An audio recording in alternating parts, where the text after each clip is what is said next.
Hey everyone, this is WobblyWallaby. Today I'll be doing an updated PvE guide on Taekwon for Ragnarok Mobile. Taekwon, also known as Apocalypse, got a few buffs since its release and has helped this class overcome some of its greatest weaknesses.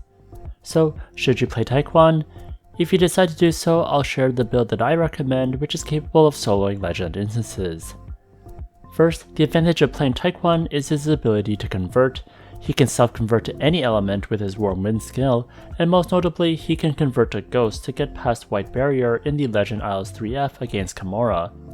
Maybe in the future when Holy Convert is a thing, converting to Dark will also help too. Taekwon can also have Elemental Advantage, making it quite good for taking down Void bosses who have various elements. Next, to play the auto-attack Taekwon build, the minimum requirement you need is the Body and Heart rune 3rd line, which has a 6% probability to get, and luckily this is an S rune as well, so it's a lot easier to get. There are two nice to have runes, which are the Stars All Over the Sky Star rune, which has the 3rd line that helps you regenerate your stars faster when doing Warmth of Stars, and also the Galaxy Shatter Star rune, which the 2nd and or 3rd line activated is quite useful. In total, I'd recommend getting these 3 runes, which is a lot less of a rune requirement compared to hero classes. Next, Taekwon has high DPS, which is great for taking down bosses. The skill's proccing hits very frequently. Although Taekwon is an auto-attacker, the proccing of the kick skills is what does the majority of the damage. But how about the disadvantages? I don't like the range compared to other DPS classes. Being next to a target at melee range just doesn't feel great. Also don't like Taekwon versus mobs. I feel it's great for killing bosses, but not so much at clearing mobs. Also, if you're doing stuff like Western Airship, I don't think he provides enough party buffs compared to some other classes to really help out. Next, Taekwon doesn't have good survivability, but I think these days with tier 5 shadow equipments giving anti-death, that certainly helps a lot. Lastly, this class doesn't have any unfair advantages for hitting critical stats. There are no unfair skills that give Taekwon a lot of ignore defense, penetration percentage, or skill damage. There is a skill that gives him 15% ignore defense and 15% penetration, but still 15% isn't anywhere near the 20 to 30% from some other classes for these critical stats. Now I had tested a few builds of Taekwon, and in the end the build that did the best was one that had high elemental damage and tried to get as close to 80% penetration, 50% skill damage, and 200% ignore defense. Here are the critical stats for the instances, and if you want more details on this, please check out the link in the description. For these upcoming tests, I'll be using 80% deposit, and I also have 3515 raw attack in my adventure handbook. Next, I'll show you the critical stats after I kill the legend Golem. Taekwon shreds the Golem with its high DPS.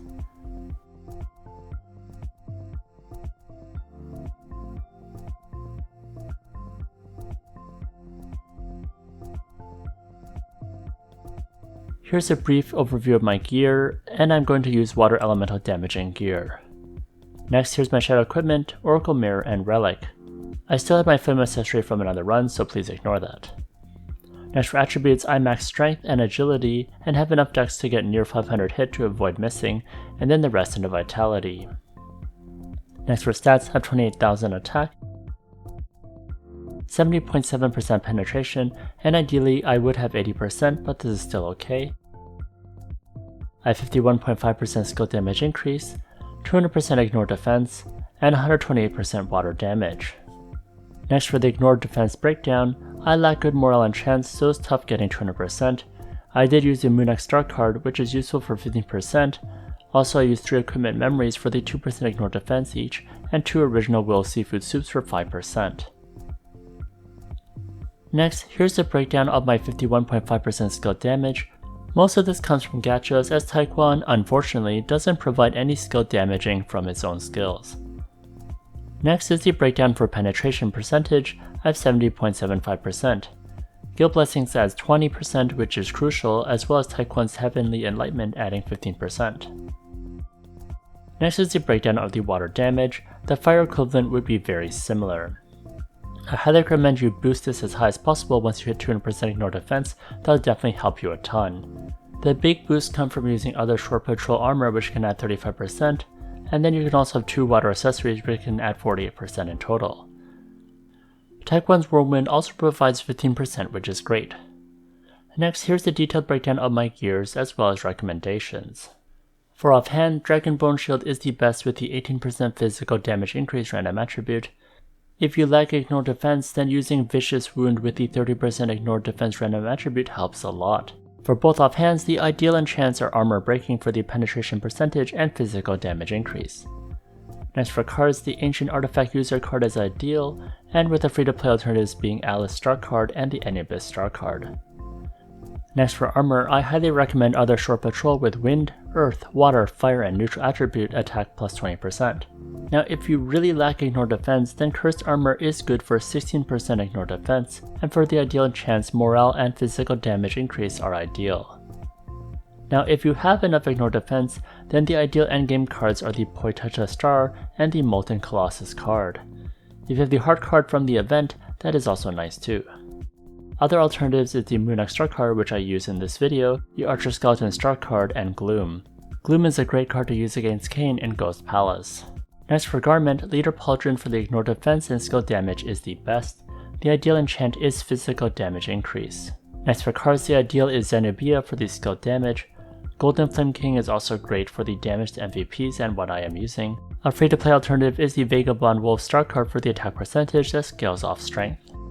Next is Footgear. The best is the Dragon Slayer War Boots for the attack percentage and the penetration percentage random attribute. The ideal enchant is Physical Damage Increase.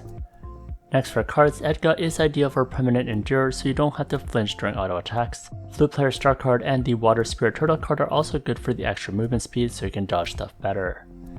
Next, the third line for the Sun Moon Guardian rune does give endure for Peace and Sun and Moon, however the Peace of Sun and Moon only lasts 9 seconds and has a 22-second cooldown, so permanent endure is definitely better. Next for accessories, I'd highly recommend using the elemental accessories like the fire and water ones. I found that I was able to take down most PvE instances using Taekwon using fire or the water convert. Now if you cannot convert, I find the gold earring to be great since it adds penetration percentage and raw attack. For all the accessories, the Sharp Blade and Physical Damage Increase are the best enchants. Next for cards, if you want the great generic options, then Devil Governor for the final damage is great, Biochemistry Baphomet for the physical damage percentage, and the Liu for the damage to MVPs are all good. Some cheaper options include the Moonlight Tentrillion Star card for skill damage, Scarecrow card against undead monsters like the PSR Dragon and Museum Dragon, and the Mao Guai card against the ILC Spirit Totem and the Museum Chess Boss. Next, against Ghost Palace, Ultraman is nice due to the damage against demon monsters, and if you're in a team that does Dark Convert, then the Santa Pouring card is fantastic. Next for the weapon, the Heaven Star chart is the best for the auto attack build. Make sure you tier it up to 5. Next for ideal enchants, Morale and Physical Damage Increase are the best. Next for cards, Drake Star card is the best for the raw attack and 30% damage to large sized monsters. Luckily, books don't have the size penalty, so you don't need Drake Star card for that effect. Next, the Menorah Star and Menorah's cards are the other popular ones to use for their extra damage to large monsters, which most bosses are, and make sure you deposit a Menorah's card to get the 50% Ignore Defense Insight effect. Next for headwear, generic damaging ones include the Holy Night Blessing and Telebaby. I use Holy Night Blessing because I desperately need skill damage. Telebaby is nice due to its damage dealt to large monsters. The ideal enchant is raw attack or auto attack damage. Although Taekwon does auto attack damage to proc skills, the primary damage is from skills, so extra damage from auto attacks doesn't matter that much. Next, if you have elemental advantage over the target that you are converting, then Homestead of Snowy Owl and Duchess are very good. The reason why I'm not using this is again I lack skill damage. Now some free to play alternatives include Saint Token for the skill damage and White Knight Helm for the damage to MVPs. Next for cards, Machine Dragon Wing card is the best. Other ones include Walter for the skill damage and final damage, and the Alien Soul Player for the damage increase. Next, Norman is also great for MVP damage, which is an event card, and a nice free to play alternative is the Andre Stark card for the penetration and ignore defense. Next for face, Winter Crown for the skill damage or the Refined 6 Cube Blower for the damage to MVPs is the best. Ideal enchants are Morale and Physical Damage Increase. Some free to play alternatives include Silent Sinking for the skill damage and the Angel Spirit for the attack percentage. Next for mouth, a Refined 6 Ocean attachment for damage to MVPs is the best in the slot. Honey Bunny is also nice for the skill damage, although to maximize this you would need full health. which isn't always ideal for Taekwon because they're so close to the target and they don't have a lot of lifesteal. Ideal enchants for mouth is raw attack or auto attack damage. Next, some free-to-play alternatives include the Flower of Evil Flame for the MVP damage, which is from the new instance Hero's Traces, and the Abyss Whisper for the attack percentage. Next for back, Chicken Axe is the best in slot. Besides damaged MVPs, the 50% chance of increasing the target's damage taken by 5% and stacks 2 layers is amazing. The ideal enchants are Morale and Raw Attack. Next is Tail. It's too late for the skill damage is the best. The ideal enchants are Physical Damage Increase and Sharp Blade. Next for equipment memory, the attack words Ignore Defense plus 2% is ideal, and if you have enough then use Physical Attack plus 2%. For defense words, I'd recommend MDef plus 2%. I like MDef since it's reusable for other classes that get damage for MDef. If not, you can choose Wind, Earth, Water, and Fire damage taken minus 2%, or Holy, Dark, Ghost, and Poison damage taken minus 2%. Next for special words, the best one is when the opponent's physical defense is completely ignored, then final damage increases by 3%, and the effect can stack.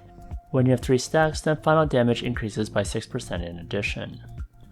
Next for Shadow Equipment, I personally use Skeleton Bracer Tier 5 for the anti-death.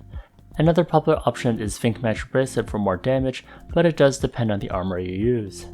Next for armor, the Chosen's armor is the one I use since I play other classes that benefit from attack and magic attack. I also like the set combo with the accessory. Now if you have Vinked, I'd recommend you use Perseverance armor for the anti-death. Next, Shadow Equipments do inherit enchants too, so if you have Morale 4 for 20% ignore defense, then at 50% progress you have 10% ignore defense, which is quite nice. Next for footgear, I use St. Mary's Claw Shoes, again reusing from other classes that need both magic and physical attack. Another popular option is Little Fairy Slippers. Next for accessories, Ring of Loyalty is great, because the step bonus with the Chosen's armor gives 5% attack. Next, Ring of Contractor is also a cheap option that provides some attack percentage. For endgame, I often see Hermit and Cat Paw Stamp being at Refine 15. Next, the elemental accessories are also great and not too expensive. For water, you can use the Bruja Spring, and for fire, you can use Flame Feather. Next, for offensive Oracle Mirror, Bill is amazing for the MVP damage. The Combustible Knife for penetration percentage is great too. Next for defensive Oracle Mirrors, I like the Deathcat armor for the stun and silent resist.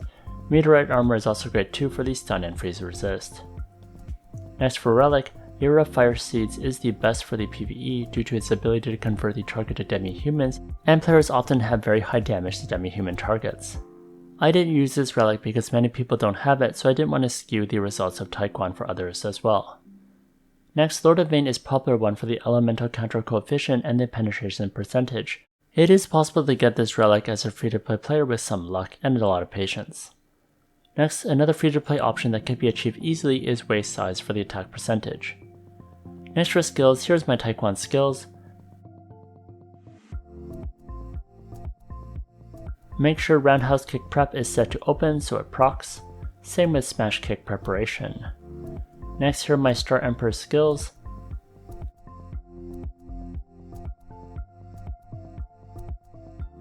Make sure Nova Preparation is set to open, Flash Preparation is set to open, and Universe Fusion is set to open.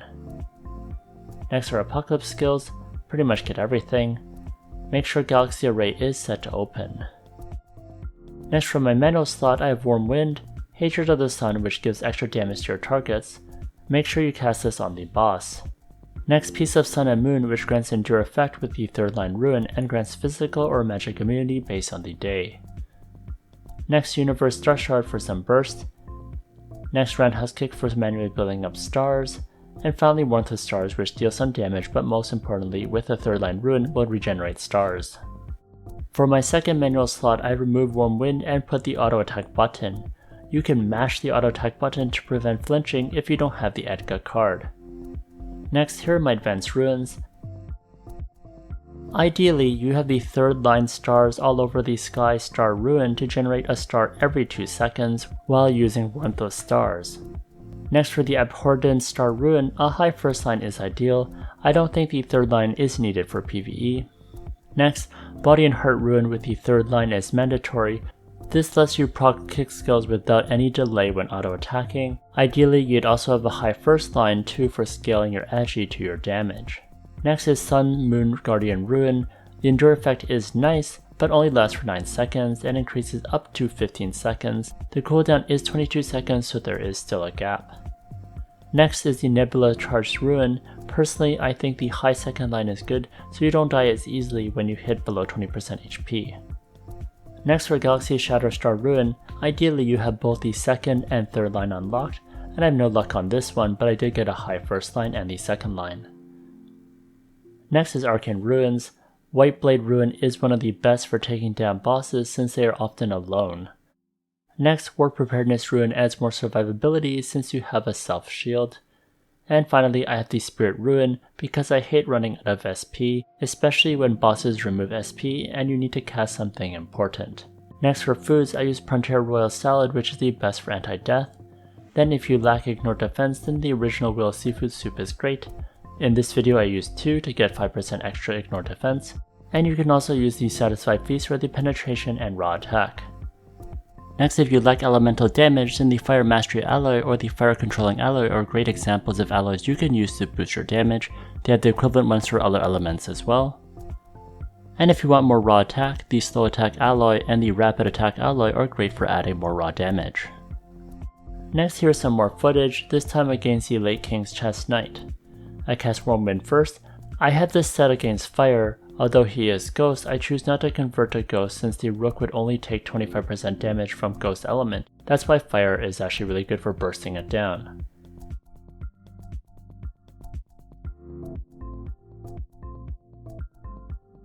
When the Rook first comes out, I try to burst it down. When I lacked elemental damage, it was really tough to kill the Rook before, which is why I switched to a build that has high elemental damage since it makes a huge difference. I find the burst from Taekwon is quite good, so it's nice against bosses.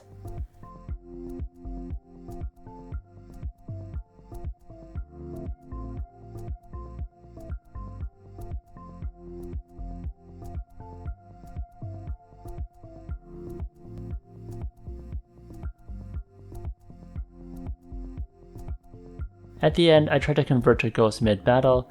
You can hold down on Whirlwind to change the element without going to the skills menu, although it's a bit difficult and I personally wouldn't recommend doing this all the time.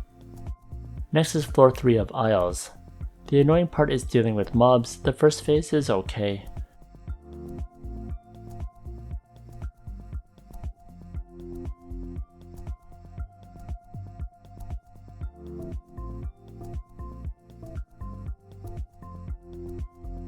When the mobs come out, Universe Star Shard is great for cleaning stuff up.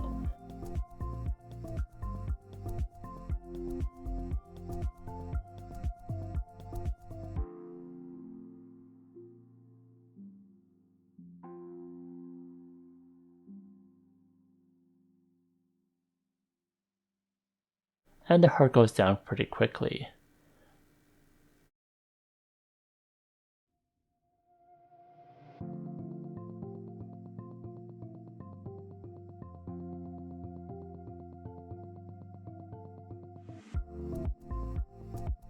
Then the final boss goes down too. That also went pretty smoothly. Next for Ghost Palace, I found Taekwon lacked good debuffs compared to Klitzberg. His damage also isn't as crazy high like Fenrir, so it felt a bit slow to complete. Kain is really tanky and hurts a ton, so having a short range really sucks when dealing with Taekwon. I feel like PSR has the same problems as Ghost Palace. I also find my Klitzberg and Ronin feels much faster as the damage is much higher than Taekwon. Now, I think Taekwon is much more viable these days, especially because of its survivability and burst, but I'll still keep it at A tier. It's not S tier since it's nowhere near Klitzberg or Liu Mao Xing for its damage, and also lacks the survivability and damage of Wrathcracy. But I think a huge advantage over other hero classes is that it doesn't require a lot of runes. Once you have the minimum requirement S rune, then the rest is sort of nice to have, which isn't the case for most hero classes, which at least require 3 of the 7 runes unlocked, so 4 out of the 7 are the core hero passive. I also really like the flexibility to convert as it makes it very convenient with Warm Wind, and when it comes to non-hero classes, I'd say Taekwon is pretty much one of the handful of classes I'd play, so it's definitely worth looking into, especially if you lack the runes to play popular hero classes. What do you think of Taekwon? Do you think it's worth playing these days? Let me know in the comment section. If you enjoyed this video, please like, comment, and subscribe. Here's the video that I'd recommend, and if you want to learn how to get stronger, check out these playlists over here.